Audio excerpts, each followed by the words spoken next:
दोस्तों, छोटे मोटे लक्ष्य हम अपनी काबिलियत से हासिल कर सकते हैं, लेकिन अगर आपको एक बहुत बड़ा काम या बहुत बड़ा लक्ष्य हासिल करना हो तो आपको एक बहुत अच्छी टीम की जरूरत पड़ती है। कभी कभी इस टीम में कुछ लोगों में अहंकार आ जाता है। यह कहानी ऐसी ही एक टीम पर आधारित है। हमें आशा है कि आपको एक कहानी पढ़कर कुछ सीखने को मिलेगा। शेरा नाम का शेर जंगल के सबसे कुशल और सबसे ज्यादा क्रूर शिकारियों में गिना जाता था। अपनी टीम के साथ उसने अनगिनत भैंसों, हिरणों व अन्य जानवरों का शिकार किया था। उसकी ताकत और क्रूरता से जंगल के सभी प्राणी थरथर कांप जाते, जिसके परिणाम स्वरूप उसे अपनी काबिलियत और ताकत पर घमंड बढ़ने लगा। एक बार उसे अपनी टीम के साथियों से कहा, आज से जो भी शिकार होगा उस पर सबसे पहले मेरा हक होगा। मेरे खाने के बाद ही बचा कुचा तुम सभी आपस में बांट कर खा लेना। अपनी टीम के एक सदस्य शेरा के मुंह से ऐसी घमंड भरी बातें सुनकर सभी अचंभित थे। तभी उनमें से एक बुजुर्ग शेर ने शेरा से कहा, तुम होश में तो हो? तुम्हें आज अचानक क्या हो गया? तुम ऐसी बात क्यों कर रहे हो? शेरा बोला, मैं बिल्कुल होश में हूँ। क्या तुम सिर्फ ये नहीं जानते कि हम जितने भी शिकार करते हैं उसमें मेरा सबसे बड़ा योगदान होता है। मैं ही तो हूँ जिसकी वजह से हम इतने शिकार कर पाते हैं। इसलिए शिकार पर सबसे पहला हक मेरा ही है और अब सभी को मेरी बात माननी ही पड़ेगी। कोई भी उसकी बात से सहमत नहीं था। इसलिए अगले दिन एक सभा बुलाई गई जिसका उद्देश्य था शेरा को समझाना। हम मानते हैं कि तुम एक श्रेष्ठ कुशल शिकारी हो, लेकिन क्या यह बात भी उतनी ही सच है कि बाकी के सदा भी अपनी जी जान लगा देते हैं? इसलिए हम इस बात के लिए सहमत नहीं हो सकते कि शिकार पर सबसे पहला हक तुम्हारा हो। हम सब मिलकर शिकार करते हैं और हमें मिलकर ही उसे खाना चाहिए। टीम के सभी सदस्यों ने शेरा से कहा।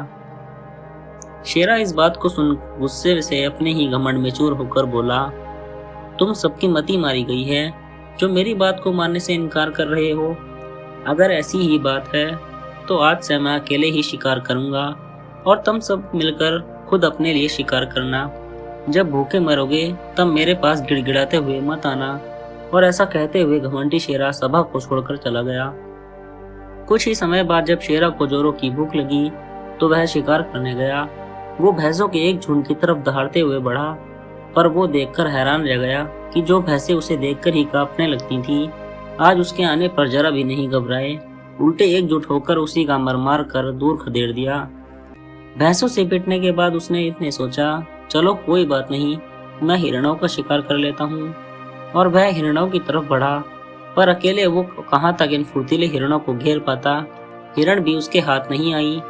अब शेरा को एहसास हुआ कि इतनी ताकत होते हुए भी बिना टीम के सहयोग पाए वो एक भी शिकार नहीं कर सकता।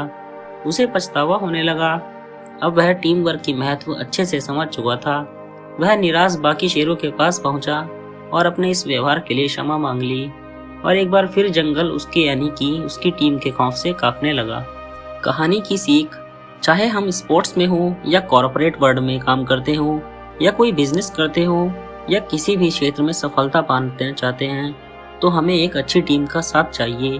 टीम का हर एक मेंबर इम्पोर्टेंट होता है और किसी भी लक्ष्य को पाने के लिए हर एक मेंबर छोटा मोटा रोल निभाता है। जैसे हाथ की सभी उंगलियां एक समान नहीं होती, लेकिन हम जानते हैं कि किसी भी एक उंगली के बैठे हम कोई काम करने में कठिनाई होती है, वैसे ही टीम में भी किसी मेंबर का अधिक तो किसी का कम रोल होता है। यदि बड़ा योगदान देने वाले ये सोचें कि जो कुछ भी है उन्हीं की वजह से है, तो ये गलत होगा। इसलिए किसी तरह का घमंड करने के बजाय हम सभी को इम्पोर्टेंस देते हुए एज ए टीम काम करना चाहिए। यह कहानी हमें टीम का महत्व सिखाने के साथ साथ सिखाती है कि हमें कभी भी अपनी काबिलियत पर घमंड नहीं करना चाहिए। साथ ही साथ गलती से अगर हम कोई गलती कर जाएं, तो जब हमें उसका एहसास हो जाए तो उसके लिए हमें माफ़ी भी जल्दी ही मांग लेनी चाहिए, ना कि उसे अपने ईगो प्रॉब्लम बनाकर बात को और बिगाड़ देनी चाहिए। दोस्तों, आपको ये कहानी कैसी लगी हमें कमेंट करके ज़रूर बताएं और इसी तरह की कहानी सुनने के लिए हमारा चैनल कहानियों की लाइब्रेरी को ज़रूर सब्सक्राइब करें। फिर मिलेंगे एक और नई कहानी में। धन्यवाद।